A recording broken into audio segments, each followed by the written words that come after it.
Hello everyone, आज हम लोग CUET पीजी एंट्रेंस एमएससी का जो 2022 में अभी जस्ट ही 1-2 महीना पहले एग्ज़ाम हुआ है उसका रिज़ल्ट भी आ चुका है। उसी के क्वेश्चंस पे हम लोग डिस्कशन करने वाले हैं। लगभग हम पार्ट ए पार्ट 2 करके कम से कम हम लोग सारे क्वेश्चंस को फिलअप करेंगे कि किस क्वेश्चंस को कैसे बनाया जाए, कैसे उनको अप्लाई किया जाए। तो सबसे पहला हमारा मैथमेटिक्स से रिलेटेड एक क्वेश्चन है, सीरियल नंबर 20 जिसको हम देख रहे हैं। और ये क्वेश्चन है हमारे पास, क्या है ज़रा इसे देखते हैं। क्वेश्चन है आपका कि 816, 844, 821, 849, 823, 854 और 831 में से जो संख्या गलत है उसका पहचान करना है। ठीक है, सिंपल सी बात है। वैसे हिंदी और इंग्लिश दोनों मीडियम में है, लेकिन ये वाला जो पोर्शन है रीजनिंग वाला वो शायद जिस स्टूडेंट ने दिया था उसने हिंदी ऑप्ट किया होगा। तो यहाँ पर देखिए हम कैसे इन चीज़ों को देख सकते हैं कि कौन सी संख्या गलत हो रही है। तो ज़रा देखो, सबसे पहले 816 अल्टरनेट टाइप में देखिए तब आपको क्लियर होगा। 816 में अगर हम 5 प्लस कर रहे हैं तो हमें मिलता है 821। ठीक है, उसी तरह से 821 में 821 की बात हो गई। उसी तरह से 844 में अगर हम 5 प्लस करते हैं तो हमें मिलता है 849। ठीक है, इसके बाद हम देखते हैं कि यहाँ पर 21 के बाद अगर हम 49 को देखें, यहाँ पर देखिए 849 के बाद अगर इसमें हम +5 करें तो हमें मिलता है 854। ठीक है, और यहाँ पर आप ध्यान देंगे कि 21 के बाद अगर हम +5 करते तो यहाँ पर मिलना चाहिए था हमें, +5 करते तो यहाँ पर मिलना चाहिए था हमें 826, लेकिन मिल क्या रहा है 823। और फिर इसी 26 यहाँ पे अगर 826 होता, यहाँ पे अगर आपका 826 होता तो इसमें 5 से जोड़ते तो आपको 831 मिलता। इट मीन्स कि ये जो 823 है ये आपका रॉन्ग डिजिट है इसके हिसाब से। इसका मतलब the correct option will B, मतलब गलत संख्या कौन सा है 823, यानी कि इसका आंसर हो जाएगा डी नंबर। ठीक है, उसके बाद सिंपल ही प्रॉब्लम थे, स्टूडेंट ने ये बनाया नहीं है लेकिन सिंपल प्रॉब्लम थे हमारे पास। क्या है कि निम्नलिखित भिन्नों को उनके घटते क्रम में सजाइए, यानी कि बड़ा से छोटा, मतलब डिसेंडिंग ऑर्डर में। तो ये तो बहुत ही सिंपल है। फ्रैक्शन में आप इसको क्या कीजिए कि दशमलव में चेंज कर लीजिए, बहुत ही आसान हो जाएगा। This will be 0.6। ठीक है, ये हमारा 0.6 हो जाएगा। और देन उसके बाद हम आगे बढ़ते हैं 4/7। 4/7 लगभग कितना होगा बताइए। 4/7 लगभग हमारा कितना होगा 0.7 × 35 और 5 0 7 7 49, लगभग 0.57 के करीब में होगा। 8/9 को देखें तो 0.9 81, तो 81 नहीं 80 चाहिए, तो 9 8 72, 8 0 9 8 72, ऐसे ऐसे हो जाएगा ये। और 9/11 को देखें तो 0.11 8 88, और उसके बाद कितना हो जाएगा 2 0 हो जाएगा आपको 11 कम 11, तो लगभग ऐसा है। तो सबसे बड़ा वाला कौन सा है, सबसे बड़ा वाला है 0.8, उससे छोटा है 0.81, उससे छोटा है आपका 0.6, उससे छोटा है 0.57, यानी कि सबसे ऊपर होगा आपका 0.88 है तो सबसे ऊपर होगा आपका C, उसके बाद आएगा आपका D, उसके बाद आएगा 0.6 है A, और उसके बाद आएगा आपका last but not the least B। इसका मतलब CDAB। तो CDAB कौन सा ऑप्शन है ज़रा देख लीजिए, डी ऑप्शन है। Therefore the correct option will B D. Next पे आते हैं हम लोग, क्वेश्चन नंबर 22। अभी हमारे रीजनिंग वाले मैथ चल रहे हैं, उसके बाद हम लोग ऑनर्स वाले मैथ पे भी आने वाले हैं। तो अब हमारे पास है नेक्स्ट प्रॉब्लम कि अगर आपके पास गिवन हो कि 1 cube 2 cube 3 cube ... 9 cube equal to 20/125, तो 0.11 का होल क्यूब, 0.22 का होल क्यूब और 0.99 का होल क्यूब का सम किया जाए तो क्या होगा। तो यहाँ पर हम देख सकते हैं कि इसे हम s मान लेते हैं, तो ये है 0.11 का होल क्यूब। तो क्या किया हमने, 0.11 का होल क्यूब को हमने कॉमन रख लिया, सिंपल। तो इसको आप अगर आप ध्यान से देखें तो अंदर बचेगा आपका 1 का क्यूब, 2 का क्यूब, 3 का क्यूब और दैट इज़ 9 का क्यूब। बहुत ही सिंपल सवाल था। यहाँ से आपको 0.11 का होल क्यूब अगर आप देखिएगा तो ये आपको लगभग कितना होता है, 11 का होल क्यूब हो जाता है 1331। थोड़ा सा चेक करेंगे तो, और ये वैल्यू हो जाएगा आपका, ये देखिए 1331 हो गया। और यहाँ पे 0.2 है, मैं दशमलव के बाद 2 अंक है, तो अब हमारा चूँकि क्यूब कर रहे हैं तो दशमलव के बाद 6 अंक होने चाहिए। इट मीन्स दैट कि यहाँ 4 है, यहाँ पे 1 0, यहाँ पे 1 0, एक दशमलव यहाँ पे लगा दिए, और यहाँ पे इसको मल्टीप्लाई करेंगे 20/25 से। और आप इसको चेक कीजिएगा बाई कैलकुलेशन, तो ये लगाएगा 2.695285, ठीक है। तो आपका अप्रॉक्सीमेटली वैल्यू क्या हो रहा है 2.695 और ये ऑप्शन है सी, यानी कि इसका करेक्ट ऑप्शन हो जाएगा आपका सी नंबर। 23 नंबर सवाल को देखें।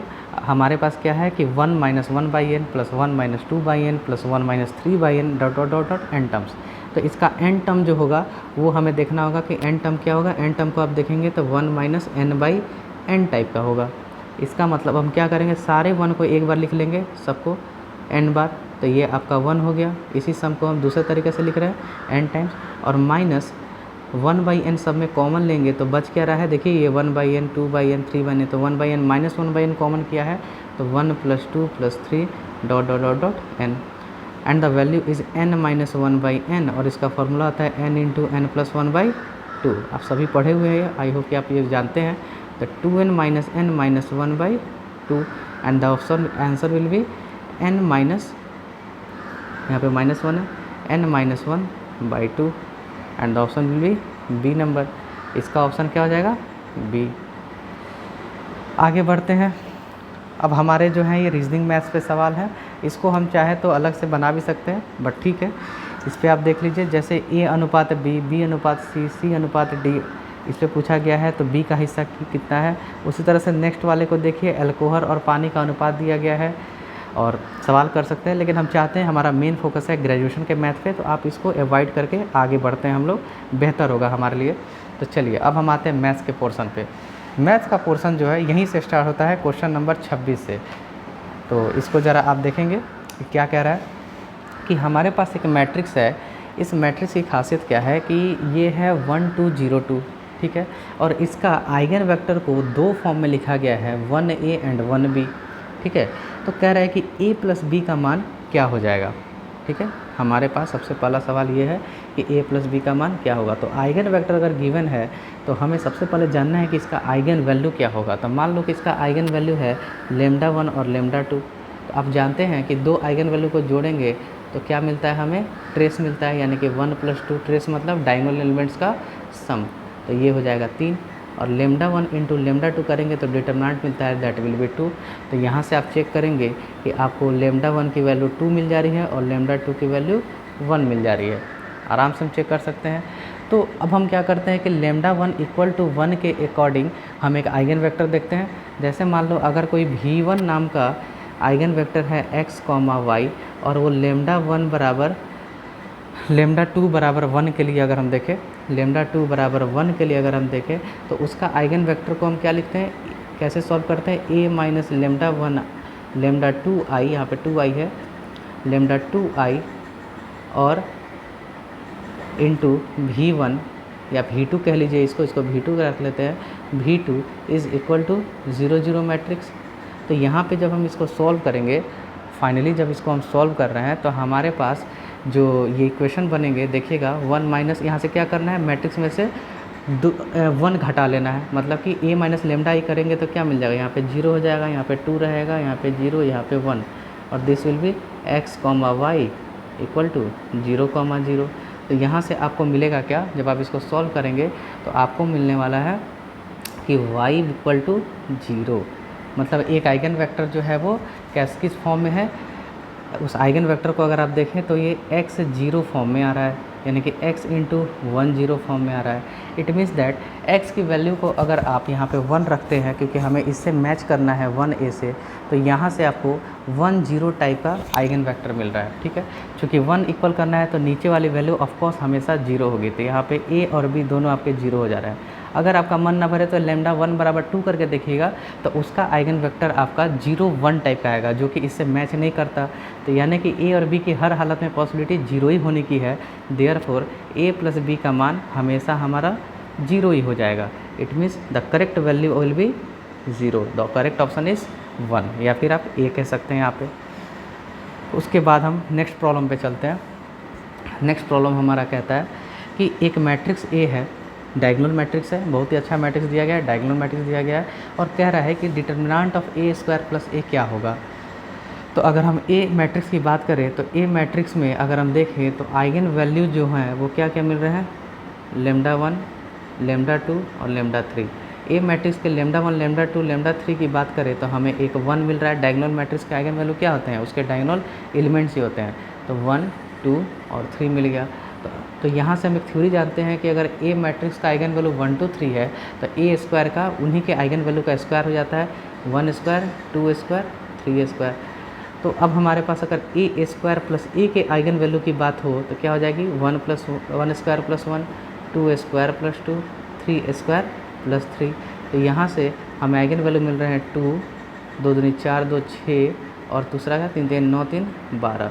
और डिटर्मिनेंट के बारे में हम जानते हैं कि किसी भी मैट्रिक्स का डिटर्मिनेंट उसके आइगन वैल्यू के प्रोडक्ट के बराबर होता है। तो ये क्या हो जाएगा, 2 6 12, दैट विल बी 144। इसलिए आपका जो करेक्ट ऑप्शन होगा वो आपका हो जाएगा option number C, that is 3 number.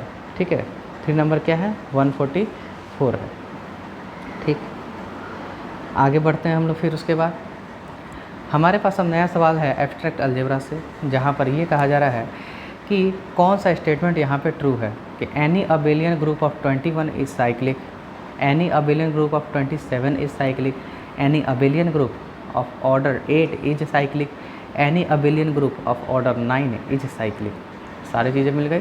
तो इसका जो हमें आंसर देखना है तो सबसे पहले यहाँ पे देखिए, पहला स्टेटमेंट कोई देखते हैं हम, जी का ऑर्डर अगर 21 हो और ये अबेलियन हो तो इसको हम 3 × 7 ले सकते हैं। पी और क्यू नाम के प्राइम नंबर्स हैं।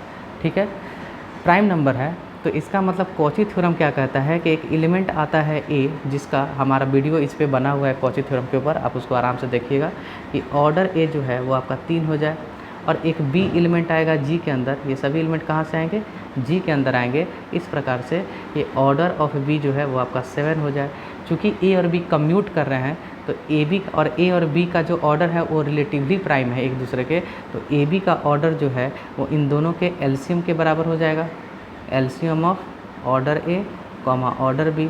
अब रिलेटिवली प्राइम है तो इसका मतलब 3 और 7 का एलसीएम हो जाता है 21, यानी कि एक एलिमेंट ए बी नाम का मिलेगा जिसका ऑर्डर 21 हो जाएगा।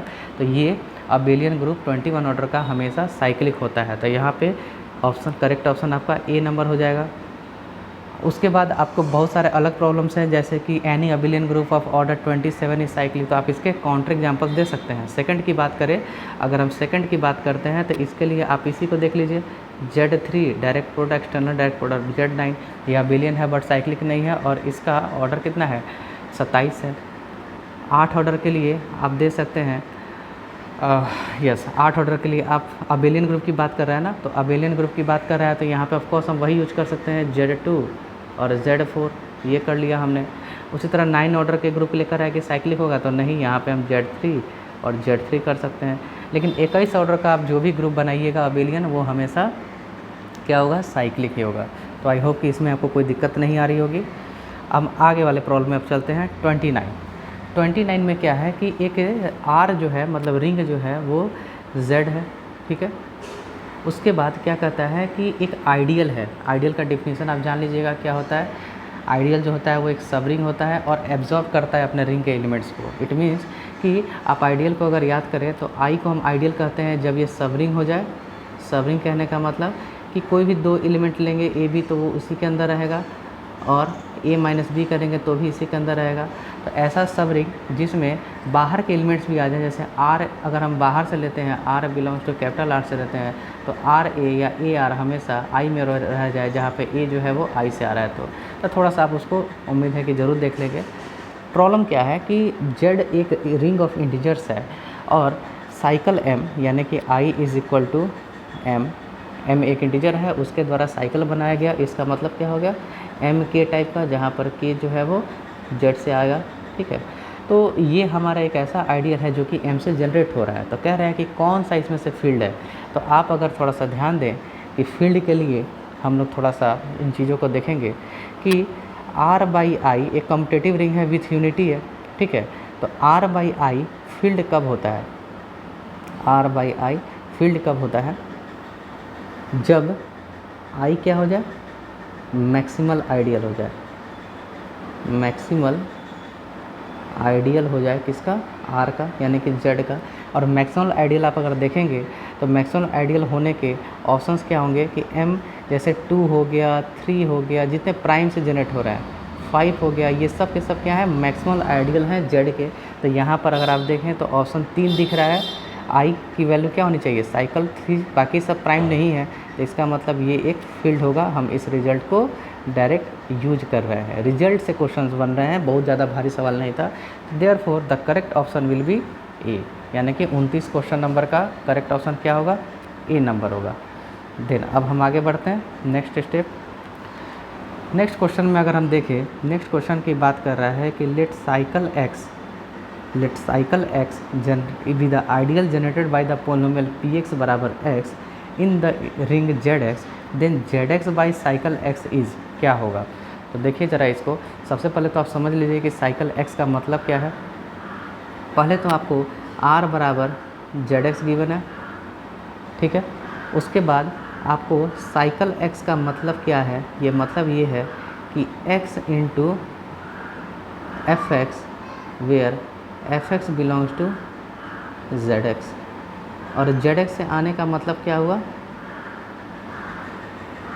जेड एक्स से आने का मतलब क्या हुआ कि इंटीजर वाले जो कोफिशिएंट होंगे तो वो पोलिनोमियल हम लेंगे जिसके इंटीजर पोलिनोमियल्स इंटीजर क्या होंगे उसके कोफिशिएंट होंगे। तो इसको आप कुछ भी कर लो, इसमें आप कुछ भी कर लो, एफ एक्स आप कुछ भी ले लो, तो इसको अगर आप ध्यान से देखो तो इसको हम ऐसे लिख सकते हैं x इंटू एफ एक्स को आप कोई पोलिनोमियल लिख सकते हैं ए नॉट एक्स का power n plus a one x का power n minus one plus dot dot dot dot a n, ऐसे लिख सकते हैं। एफ एक्स को हम अगर ऐसे लिखे तो जहाँ पर सारे ए आईज कहाँ से आ रहे हैं, जेड से आ रहे हैं। इसको आप अगर चेक करोगे तो यहाँ पे देखो x के सबके साथ मल्टीप्लाई होगा और लास्टली आपके पास क्या बचने वाला है, ज़रा देखिए तो साइकिल x की बात करें तो ये पूरा का पूरा साइकिल x जितने भी यहाँ पे हैं, मतलब कहने का मतलब क्या है कि साइकिल x कहने का मतलब कि x जो है वो जेड के सारे पोलिनोमियल्स के साथ मल्टीप्लाई होके एक नया पोलिनोमियल बनेगा, यानी कि यहाँ पे कांस्टेंट टर्म नहीं होगा। यहाँ पे थोड़ा ध्यान देना है। तो अब थोड़ा सा हम देखते हैं कि जेड एक्स बाई एक्स का मतलब क्या है, जेड एक्स बाई एक्स का मतलब क्या है। तो आप इसके डिफिनीसन को देखेंगे कि ये क्या होता है कि any F x plus cycle x, जहाँ पर एफ एक्स जो होगा वो कहाँ से आएगा, जेड एक्स से आएगा। तो अगर आप देखें इस एफ एक्स की वैल्यू को हम वैसे ही लिखें ए नॉट एक्स का power n, a one x का power n minus one dot dot dot dot a n अब प्लस साइकिल एक्स, तो क्या होगा कि सारे ये एक्स के मल्टीपल हैं, है ना। ये सारे एक्स के मल्टीपल हैं तो ये एक्स इसके फैक्टर हो जाएंगे। तो आप इसको फाइनली ऐसे लिख सकते हो A N plus cycle x, फिर साइकिल एक्स क्या किया, बाकी सबको एब्जॉर्व कर लिया और ए एन क्या हो गया हमारा, जेड से आ गया। तो आप चेक करेंगे कि जेड एक्स बाई एक्स जो है, जेड एक्स बाई एक्स जो है वो एक्चुअली में आइसोमॉर्फिक हो जाएगा, क्योंकि ये एन पर डिपेंड कर रहा है, वो आइसोमॉर्फिक हो जाता है जेड के। तो अब आपसे पूछा जा रहा है कि ये जो हमारा रिंग बना है क्या ये फील्ड है, तो चूंकि जेड फील्ड नहीं होता, यहाँ पे आइसोमॉर्फिक रिंग आइसोमॉर्फिक की हम बात कर रहे हैं, तो चूंकि जेड फील्ड नहीं होता, जेड फील्ड क्यों नहीं होता, जैसे 2 का इन्वर्स नहीं है, फील्ड उसको बोलते हैं जिसमें हर नॉन जीरो एलिमेंट का इन्वर्स एग्जिस्ट करे, तो जेड फील्ड नहीं है, इसलिए जेड एक्स बाई एक्स भी फील्ड नहीं है। तो ऑप्शन नंबर 1 गलत है। सेकंड कहता है not a field but ring with zero divisor, क्या जेड के पास एक जीरो डिवाइजर होता है क्या, नहीं, जेड के पास कोई भी जीरो डिवाइजर नहीं होता है, क्योंकि जेड इंटीग्रल डोमेन होता है, यानी कि ऐसा कोई दो नॉन जीरो नंबर नहीं मिलता जिसको हम गुना कर दे तो हमें जीरो मिल जाए, ऐसा संभव नहीं है, एक को जीरो होना पड़ेगा। तो ये भी ऑप्शन गलत है।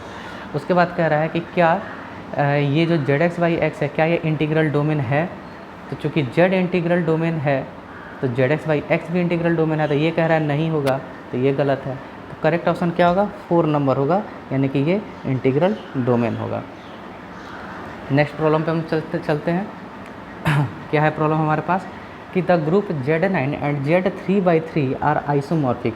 अब देखिए Z9 को अगर आप देखें तो Z9 एक अबेलियन ग्रुप तो है लेकिन साइक्लिक है और Z3/3 की बात करें तो ये हमारा क्या है, not cyclic but abelian, it means that कि दोनों आइसोमॉर्फिक नहीं हो सकते, क्योंकि आइसोमॉर्फिक क्या प्रॉपर्टी जानते हैं, आइसोमॉर्फिक प्रॉपर्टी के बारे में आप जानते हैं कि अगर कोई जी ग्रुप है और यहाँ पे कोई जीवर है, तो अगर जी और जीवर आइसोमॉर्फिक है तो ये साइक्लिक तो ये भी साइक्लिक, ये अबेलियन तो ये भी अबेलियन, इसमें जितने number of elements of order 2 होंगे उतना ही इसमें भी होंगे, सब कुछ समान, बस स्ट्रक्चर थोड़े अलग अलग, बाकी सब कुछ सेम है। तो यहाँ पर हम क्या देख रहे हैं कि क्या Z9 और Z3/3 आइसोमॉर्फिक है, तो नहीं है। क्या दोनों अबेलियन है, यस दोनों अबेलियन है, तो बाकी ऑप्शन तो वैसे ही कैंसिल हो गया। ठीक है, नेक्स्ट 32 नंबर सवाल कहता है कि अगर f एक फाइनाइट फील्ड है तो order of f can not be. तो आप जानिए कि किसी भी गैलोवा फील्ड में पढ़ते भी हैं, फाइनाइट फील्ड का थ्योरम भी है कि किसी भी फाइनाइट फील्ड अगर f की बात करें तो उसका ऑर्डर कोई ना कोई प्राइम का पावर टाइप का ही होगा, जहाँ पर p क्या है, एक प्राइम नंबर है। ठीक है, n क्या है, n is any natural number. तो आप देख लो कि भाई p का पावर टाइप का कौन सा है, 6 संभव है, 2 × 3 हो रहा है, एक ही प्राइम का पावर होना चाहिए। ये 2 का स्क्वायर हो रहा है, दिस इज़ 2, दिस इज़ 3 का स्क्वायर हो रहा है, ये ट्रू है, ये 2 का क्यूब हो रहा है, ये भी ट्रू है। तो कह रहा है कि कौन नहीं है, होने वाले तो 498 है, नहीं होने वाले कौन है, तो हमें ऑप्शन कौन सा चूज़ करना है, हमें ऑप्शन ए नंबर का चूज़ करना है, यानी कि ये सारे गलत हो गए और हमारा करेक्ट ऑप्शन इस क्वेश्चन के हिसाब से हो जाएगा ए नंबर। ठीक है, ओके। नेक्स्ट 33 नंबर क्वेश्चन कहता है कि दो स्टेटमेंट्स आपको गिवन है। तो आपको अब ये कह रहा है कि पहला स्टेटमेंट करता है कि there exist no integral domain of order 6। ठीक है, कि कोई ऐसा इंटीग्रल डोमेन नहीं है जो कि 6 ऑर्डर का हो। और दूसरा नंबर कहता है कि the total number of distinct permutations on the set S is 6। ठीक है, तो हमारे पास अब ये दो सवाल हैं।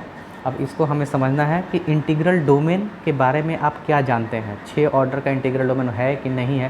तो एक थ्योरम मैं लिखने वाला हूँ, आप ज़रा इधर देखेंगे कि एवरी फाइनाइट इंटीग्रल डोमेन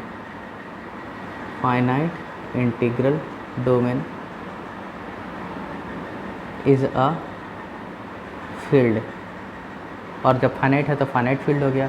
और अभी भी हमने देखा कि फाइनाइट फील्ड का ऑर्डर क्या होता है, अगर कोई भी f नाम का अगर कोई फाइनाइट इंटीग्रल डोमेन है तो वो फील्ड हुआ और उसका क्या होगा ऑर्डर, p का पावर n टाइप का।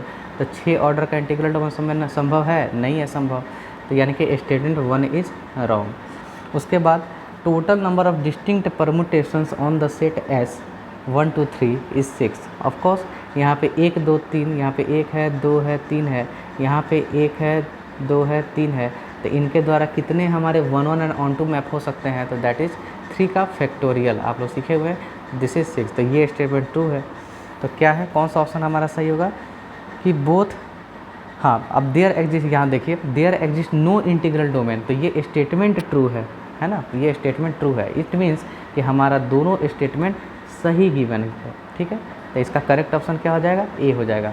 ठीक है, ओके। नेक्स्ट प्रॉब्लम पे हम आते हैं 34 नंबर। 34 नंबर में एक nz गिवन है किसी पॉजिटिव इंटीजर के लिए। nz एक सबरिंग होता है, यस ऑफकोर्स z का कोई भी सबरिंग जो है वो nz टाइप का होता है, ये हम पहले से भी जानते हैं। सब ग्रुप की भी बात करें तो ऐसा होता है, तो यस ऑफकोर्स ये स्टेटमेंट सही है। उसके बाद z6 plus modulo 6 and multiplication modulo 6 is an integral domain. पिछले वाले क्वेश्चन से आप देखें कि इंटीग्रल डोमेन ऐसा संभव नहीं है। इसका मतलब कि statement 1 is true and statement 2 is false, यानी कि the option will be third number. ठीक है, तो 34 का हमारा हो जाएगा सी नंबर। नेक्स्ट पे आते हैं 35 पे। 35 पे आते हैं, यहाँ पे मैट्रिक्स की कहानी है, यहाँ पे आपको ग्रुप की कहानी है, यहाँ पे आपको रिंग की कहानी है, यहाँ पे इंटीग्रल डोमेन की कहानी है। तो सारी चीज़ों को बनाया गया है। तो सबसे पहले है कि दुनिया का कोई भी मैट्रिक्स हो, ए ट्रांसपोज ए हमेशा सिमेट्रिक होता है। तो मान लिया कि हमने एक मैट्रिक्स ले लिया B = A ट्रांसपोज ए।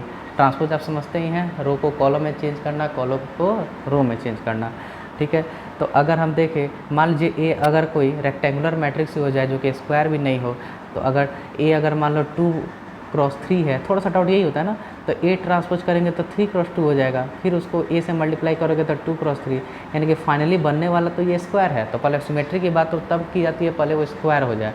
तो ऑफकोर्स आप कुछ भी रख लो, आपका A ट्रांसपोज A हमेशा एक स्क्वायर मैट्रिक्स होगा। तो इट मीन्स दैट कि हमारा A ट्रांसपोज A हमेशा स्क्वायर मैट्रिक्स है।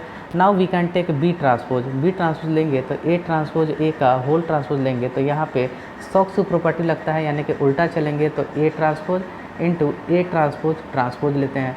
ए ट्रांसपोज तो ऐसे ही रह गया, ए ट्रांसपोज किसी का ट्रांसपोज लेके फिर ट्रांसपोज लेना, यानी कि कॉलम को रो में चेंज किया फिर उसके बाद रो को कॉलम में चेंज किया तो वापस तो आपको वही मिलने वाला है, तो यानी कि पहला ऑप्शन यहाँ करेक्ट है। दूसरा नंबर है ए प्लस ए ट्रांसपोज, तो यहाँ पे थोड़ा सा इसको देना चाहिए कि फॉर स्क्वायर मैट्रिक्स यहाँ पे लिखना चाहिए, लेकिन ये मान के चल रहे हैं कि स्क्वायर है तभी ऐड का साइन आया है। इट मीन्स अगर आप बी मैट्रिक्स आप ले लो ए प्लस ए ट्रांसपोज, ठीक है, आप यहाँ पे मानोगे कि ए स्क्वायर मैट्रिक्स है, नहीं तो ये एडिशन संभव ही नहीं है, ठीक है ना, सेम ऑर्डर के होंगे तो ही एडिशन पॉसिबल होता है। तो बी ट्रांसपोज अगर हम ले तो ए प्लस ए ट्रांसपोज को हम ट्रांसपोज लें तो हमें मिल जाता है ए का transpose plus A transpose and that is equal to A transpose plus A and this is equal to A plus A transpose and that is equal to B. तो ये भी ऑप्शन सिमेट्रिक सही है, लेकिन ध्यान रखना है कि यहाँ पे क्वेश्चन के हिसाब से स्क्वायर मैट्रिक्स देना चाहिए था, नहीं दिया है, मे भी कोई मिस्टेक हो। उसके बाद हम देखते हैं कि किसी ग्रुप में अगर A B C belongs to G है इस प्रकार से कि ए बी बराबर ए सी हो जाए, तो यहाँ पे ए और बी के बीच में जो ऑपरेशन है वो ग्रुप का ऑपरेशन है, हो सकता है वो एडिशन हो सकता है मल्टीप्लिकेशन हो। तो ज़्यादातर वो क्या फॉलो करते हैं कि ये मानते हैं कि यहाँ पर स्टार है वो छुपा हुआ है, तो कैंसिलेशन लॉ जो है वो किसी ग्रुप में होल्ड होता है, तो यहाँ से हम बी बराबर सी प्राप्त कर सकते हैं, तो ये सी नंबर स्टेटमेंट भी हमारा सही है। डी नंबर की बात करें तो किसी रिंग में ए प्लस बी का होल स्क्वायर का मतलब क्या है, ए प्लस बी का होल स्क्वायर का मतलब है कि A plus B into A plus B कर लो and that will be equal to A into A that is A square, बारी बारी से गुना करेंगे, फिर ए बी फिर बी ए फिर बी का स्क्वायर। चूँकि जो रिंग होता है वो अंडर एडिशन कम्यूटेटिव होता है, अंडर एडिशन कम्यूटेटिव होता है, अंडर प्रोडक्ट कम्यूटेटिव की कोई गारंटी नहीं है, तो इट मीन्स कि हम इसको ऐसे लिख सकते हैं A square plus B square plus A B plus B A. तो ये भी ऑप्शन आपका एग्जैक्टली सही है, यानी कि और थर्ड हाइप नंबर जो है कि क्या एवरी इंटीग्रल डोमेन फील्ड होता है, तो आपके पास एग्जांपल है आर इक्वल टू जेड ले लो, जेड एक इंटीग्रल डोमेन है लेकिन एक फील्ड नहीं है, तो ये हमेशा ट्रू नहीं होगा। लेकिन अगर यहाँ पे हम लिखते हैं कि every finite integral domain is a field, तो ये स्टेटमेंट ट्रू होता है, यानी कि the correct option will be A B C D only, यानी कि इसका ए नंबर, ठीक है। जो स्टूडेंट है उन्होंने ये गलती दिया हुआ था, बट चलिए ठीक। उसके बाद हम आगे बढ़ते हैं, बहुत ही इंटरेस्टिंग अच्छे अच्छे सवाल प्रॉब्लम पूछे जा चुके हैं, तो उस बारे में हम लोगों को अच्छे तरीके से हर एक क्वेश्चंस को देखना है। चूँकि हम ये क्वेश्चन बना ही रहे हैं, थोड़ा हम स्पीड बोल रहे होंगे इसलिए, क्योंकि क्वेश्चन ज़्यादा हैं समय कम है, तो या तो इसको हम पार्ट वाइज भी बना सकते हैं, लेकिन जितना हो पाता है कम समय में उतना ज़्यादा कर लिया जाए, बाकी आप इसको रिपीट करके देख सकते हैं। तो अब हमारे पास अब एक नया सवाल है 36 नंबर। 36 नंबर प्रॉब्लम क्या कहता है कि एजर्सन ए, यानी कि let W1 and W2 be any two subspaces of a vector space भी, then W1 intersection W2 is also a subspace, ठीक है। ऑफ कोर्स ये रिजल्ट हम लोग जानते भी हैं कि ये चीज़ सही होता है कि किसी भी दो सब स्पेसेस का इंटरसेक्शन, फाइनाइट इंटरसेक्शन या आर्बिट्रेरी एनी इंटरसेक्शन, कुछ भी ले लें, अनकाउंटेबली मेनी इंटरसेक्शन भी लें, तो वो हमेशा सब स्पेस बनाता है। प्रूफ बहुत ही छोटा सा होता है, ऑनर्स के एग्ज़ाम में आपको ये प्रूफ करने के लिए आता भी है, तो बच्चे बना सकते हैं, कोई कोचिंग की ज़रूरत नहीं पड़ती इसके लिए अलग से, आप बढ़िया से पढ़िएगा, आपका ऐसे ही तैयारी हो जाएगा। तो इसका मतलब कि ये स्टेटमेंट ट्रू है। सेकंड नंबर कहता है कि इंटरसेक्शन ऑफ ए सब space W of V with any other subset U of V that contains zero vector is again a सब स्पेस। मतलब कह रहा है कि एक आपका सब स्पेस है W और दूसरा है U एक सबसेट है, ओनली अ सबसेट, यहाँ पे सब स्पेस नहीं बोल रहा, जिसमें जीरो है, इसके अंदर क्या है, जीरो वेक्टर है और ये एक सब स्पेस है। तो कह रहा है कि क्या इसका इंटरसेक्शन लेंगे तो क्या ये सब स्पेस बनाएगा कि नहीं, तो इसका आंसर है नहीं, ये ऐसा संभव नहीं हो सकता। जैसे कि एग्जांपल देते हैं, मान लो कि वेक्टर स्पेस हमने दे दिया, पूरा का पूरा real number over real, field भी हमारा क्या है, रियल नंबर है, ठीक है। तो अब हम आपके पास बात करते हैं कि यहाँ पर v equal to R square लेते हैं, ज़्यादा बेहतर होगा। v इक्वल टू अगर हम आर स्क्वायर लें और f बराबर रियल नंबर लें और u एक सेट लें, u अगर हम एक सेट, चलिए w हम ले लेते हैं, w हम ले लेते हैं y बराबर x लाइन, यानी कि x, x such that x belongs to real number. हम जानते हैं कि कोई भी लाइन जो कि ओरिजिन से पास करे तो आर स्क्वायर के अंदर वो एक सब स्पेस बनाता है। और एक यू सबसेट हम ले लेते हैं, देखिए कैसा 0, 0, 1, 1। तो अगर आप इस पर देखें, बाई ग्राफ देखें, तो इन दोनों का इंटरसेक्शन अगर हम लेते हैं, ठीक है, इंटरसेक्शन लेते हैं तो हमें 0, 0 पॉइंट मिलता है और 1, 1 पॉइंट मिलता है। यानी कि अगर आप इसका इंटरसेक्शन ले, we get W intersection U, तो हमें क्या मिलने वाला है 0, 0 और 1, 1। तो क्या ये सब स्पेस बनाएगा? अगर 1, 1 को ही 2 बार हम ऑपरेट करें, मैं 2 बार ऐड करें, तो हमें 2, 2 मिल जाएगा जो कि W इंटरसेक्शन U से बाहर चला जाएगा। तो इट मीन्स दैट कि 1, 1 प्लस 1, 1 को हम ऐड कर रहे हैं तो हमें 2, 2 मिल रहा है जो कि W इंटरसेक्शन U में नहीं है। It means the reason R, ये क्या है आपका गलत है, मतलब कि ये ऑप्शन सही है और ये ऑप्शन गलत है। तो अब हमारे क्वेश्चंस क्या है, पहले क्वेश्चंस को देखते हैं। क्वेश्चन पहला नंबर कहता है कि both A and R are true. तो ट्रू कह रहा है तो वैसे ही गलत हो गया, तो ये ऑप्शन तो वैसे ही कट गया। उसके बाद कह रहा है both A and R are true but R is not the correct explanation of A. भाई ये भी ख़त्म। A is true but R is false, A is true but R is false, this is the correct option, therefore this is false. यानी कि correct option इसका क्या है, सी number है। हमने अभी तक आंसर की नहीं देखा है कि क्या पूछा गया, हम ऐसे ही डायरेक्ट बना रहे हैं। आंसर की से आप अपना मैच कर लीजिएगा। ओके, नेक्स्ट प्रॉब्लम पे हम लोग चलते हैं। हिंदी में इंग्लिश में आ गया, ठीक है। 37 नंबर क्वेश्चन जो कह रहा है कि given below are 2 statement, one is labelled as assertion A and the other is labelled as reason R. तो सवाल क्या है कि if a real matrix has one eigen vector then it has an infinite number of eigen vectors. यानी कि एक real matrix है, ठीक है, रियल मैट्रिक्स है, स्क्वायर मैट्रिक्स ही होगा तो ये आइगन वेक्टर की बात कर रहा है। तो अगर एक स्क्वायर मैट्रिक्स ही है ए जिसके पास एक आइगन वेक्टर है भी, तो आइगन वेक्टर का डिफिनीशन क्या होता था कि भी इज़ नॉट इक्वल टू 0, एक आइगन वेक्टर कहलाएगा। और भी हमारा रियल की बात हो रही है तो Rn से या Fn से आएगा, इस प्रकार से कि ए भी बराबर अगर हम लेमडा इंटू भी कर ले, जहाँ पर लेमडा एक रियल नंबर हो जाए, तो क्या अगर एक आइगन वेक्टर है तो क्या उसके पास infinite number of eigen vector होंगे कि नहीं, ठीक है। तो मान लो भी नाम का एक आइगन वेक्टर है, तो क्या हम यहाँ से कह सकते हैं कि इनफाइनाइट नंबर का आइगन वेक्टर होगा? तो चलो देखते हैं। यहाँ पे एक हम W नाम का आइगन वेक्टर दे रहे हैं, एक रियल नंबर के साथ W K नाम का दे रहे हैं, दैट इज़ K इंटू भी। एक आइगन वेक्टर पता है मान लो भी, और यहाँ पे K इंटू भी कर रहे हैं, जहाँ पर K क्या है, कोई ना कोई रियल नंबर से आर्बिट्रेरी रियल नंबर है। तो हम ज़रा देखते हैं कि A इंटू डब्लू के क्या कोई दूसरा आइगन वैल्यू के रूप में हम इसको लेमडा डैश इंटू डब्लू के लिख पा रहे हैं कि नहीं। This is our main problem, क्योंकि के को बदलते जाएंगे हमारे आइगन वेक्टर बदलते चले जाएंगे। तो ए इंटू हम डब्ल्यू के की वैल्यू को लिखते हैं K into B, that can be written as K एक स्केलर नंबर है तो के इंटू ए भी हो गया।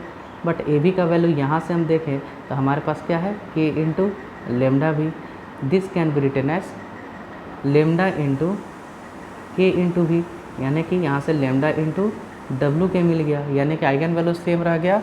और हमारा आइगन वेक्टर क्या है, आइगन वेक्टर हमारा डब्लू के आप 1 ले लीजिए, 2 ले लीजिए, 3 ले लीजिए, इनफाइनाइट हो सकते हैं ऐसे।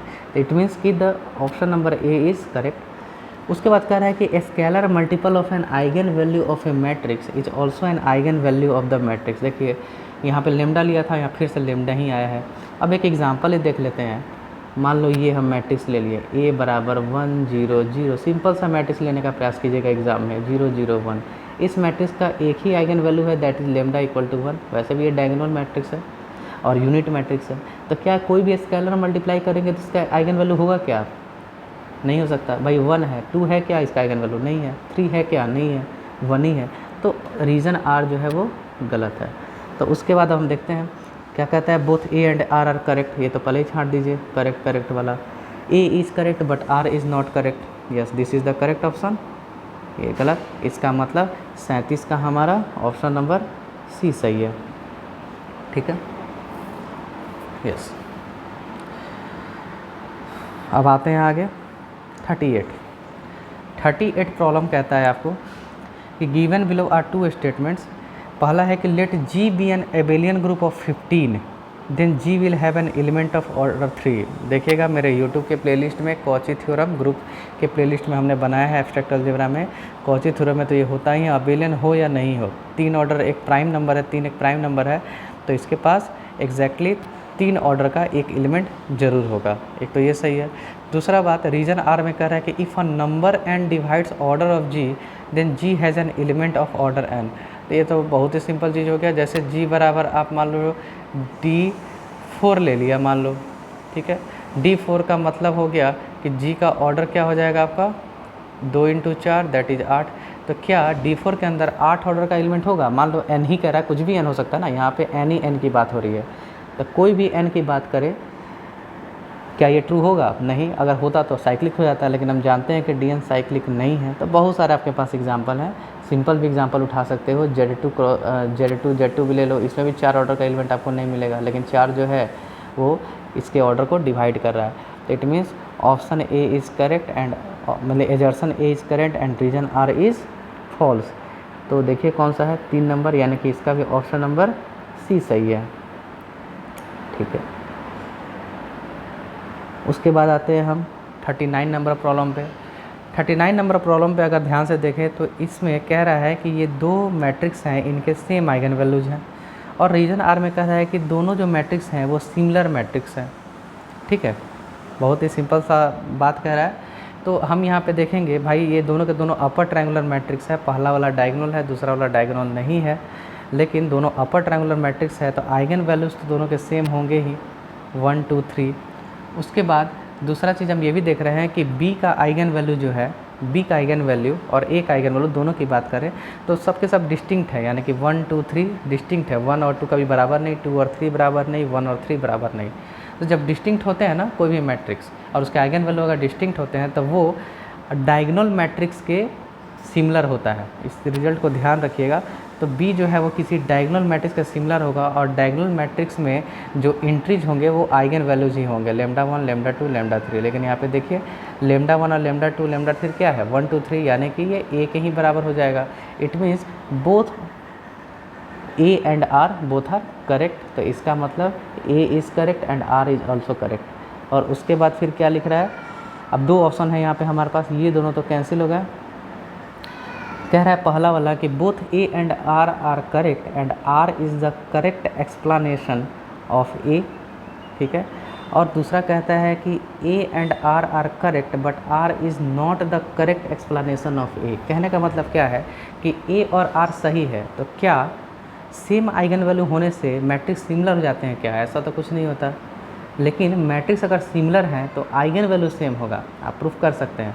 तो यानी कि R जो है वो A को इम्प्लाइज कर रहा है, यानी कि R जो है वो हमारा A को इम्प्लाइज कर रहा है। तो इसका मतलब कि क्या कह सकते हैं कि A और R सही है और R जो है वो A का करेक्ट एक्सप्लेनेशन नहीं है। तो इसका मतलब कि ये ऑप्शन हमारा क्या होगा, the correct option will B B, ठीक है। 2 नंबर A और R सही है, लेकिन R जो है मतलब भाई आइगन वैल्यू जो है वो इम्प्लाइज करता है क्या कि सिमिलर हो जाए, ऐसा तो कुछ ज़रूरी नहीं है।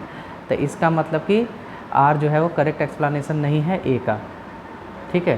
तो option correct option is B, ठीक है, ओके।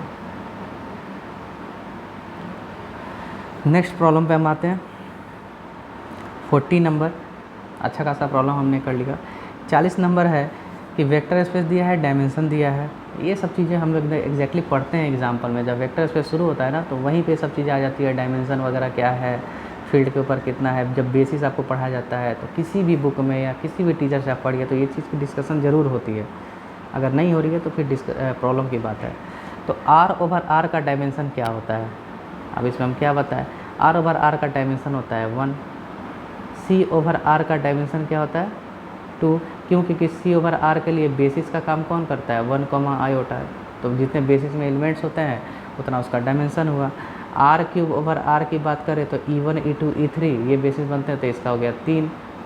C²/R की बात करें तो यहाँ पे C² हो गया, तो यहाँ पे कैसे हो गया C² मतलब A + iB C + iD है ना। तो कितने पॉसिबिलिटी है रियल नंबर्स के 1 2 3 और 4, तो ये हो जाएगा 4। तो जस्ट उल्टा लगाना है, C/R 2 हो गया, R³ ये हो गया, सी स्क्वायर ओवर आर 4 हो गया। तो इसका मतलब क्या हो गया, ए का 4, बी का 3, सी का सेकंड, तो यानी कि फर्स्ट ही नंबर ऑप्शन जो है वो इसका करेक्ट है। नेक्स्ट देखते हैं, ये हम लोग पढ़ते हैं कि limit n tend to infinity of n का पावर 1/n, आराम से ये 1 हो जाता है। अगर आपको प्रूफ नहीं याद तो आप ध्यान दीजिएगा कि जब सीक्वेंस पढ़ते हैं तो किसी भी पॉजिटिव टर्म सीक्वेंस का an का पावर मॉड an का पावर 1/n की बात की जाती है, तो वो एक्चुअली में लिमिट an + 1/an की बात हो जाती है, ठीक है ना। और ये वैल्यू आप चेक करेंगे, ये वैल्यू आपको मिलने वाला है। an का मतलब यहाँ पे क्या है, n है, तो n + 1/n that will B 1, तो ये ऑप्शन सीधा 1 हो जाता है। तो इसमें समय भी नहीं लगाना है। इस तरह का प्रॉब्लम अगर आप बना रहे हैं तो फिर आप समय को बर्बाद कर रहे हैं, वहाँ पे आना चाहिए, चीज़ें पता होना चाहिए। उसी तरह से नेक्स्ट प्रॉब्लम है कि समेशन 1/n का पावर p कन्वर्ज कब करेगा, जब p > 1 हो। तो यहाँ पे > 1 कौन सा है, p 2 है, तो ये ऑप्शन ऐसे ही ट्रू हो गया। तो 42 का ए नंबर सही है। हाँ, उसके बाद 43 नंबर क्वेश्चन क्या कहता है कि a से लेस देन b है, ठीक है। कोई फंक्शन है जो कि ए बी से लेके ओपन इंटरवल ए बी पे कंटिन्यूअस है, ठीक है। ये हमारा क्या है, फंक्शन इस पे कंटिन्यूअस है। तो जब फंक्शन हमारा कंटिन्यूअस है तो कह रहा है कि ए जो है वो हो सकता है कि ऑन टू हो जाए, सेकंड नंबर एफ जो है वो कहता है कि 1 1 हो जाए, थर्ड नंबर कहता है कि 1 1 एंड ऑन टू हो जाए। तो अगर आप ध्यान दें, थोड़ा कंटिन्यूटी को याद करें, तो आप जानते हैं कि ये एक क्लोज इंटरवल है, बाउंडेड इंटरवल है, तो this is a compact set and every continuous image of a compact set is compact set, यानी कि f of close interval a b जो होगा वो आपका कॉम्पैक्ट होगा, यानी कि ये भी एक क्लोज इंटरवल ही होगा, ठीक है। इसका इमेज क्या होगा, एक कोई ना कोई क्लोज इंटरवल भी हो सकता है, सिंगलटन भी हो जाए, डी और सी बराबर हो जाए, तो ऐसा भी संभव है। तो क्या ऑन टू होगा, क्या ऑन टू बिल्कुल ही संभव नहीं है, क्योंकि हमें क्लोज इंटरवल चाहिए। तो क्या स्मॉल यहाँ पर हम कितना भी कर लें, तो मान लीजिए ए बी से ए बी जाना है, तो इस ए बी पे जिस पे हम पहुँच रहे हैं तो ये सी डी टाइप का, और यहाँ पे आपका ए, यहाँ पे आपका बी है, तो फंक्शन ऑन टू पॉसिबल नहीं हो सकता। क्या फंक्शन 1 1 संभव है, तो यस इट इज़ 1 1, ऐसा पॉसिबल है, आप बना सकते हैं। आपके पास बहुत सारे एग्जांपल है, जैसे 0 1 से लेके आप चाहो तो 1/4 से लेकर 1/2 के बीच में एक कंटिन्यूस फंक्शन का इमेज बना सकते हैं। लाइन ड्रॉ कर दीजिए, तो f जो है वो 1 1 संभव है, f में भी 1 1 एंड ऑन टू, ये पॉसिबल नहीं हुआ। f ऑफ ए बी बराबर सी डी, देखिए ये कनेक्टेड सेट है, यहाँ पे बहुत सारा लॉजिक यूज हो रहा है, this is a connected set, तो इमेज भी कनेक्टेड होना चाहिए, but this is not connected, तो ये भी ट्रू नहीं है, यानी कि the correct option will be B, ठीक है। तो इस तरीके से हम लोग आज का इतना ही प्रॉब्लम देखते हैं। नेक्स्ट क्लास में हम लोग इसके आगे के प्रॉब्लम को सॉल्व करेंगे। उम्मीद है कि आप इसको एंजॉय कीजिए। Thank you everyone.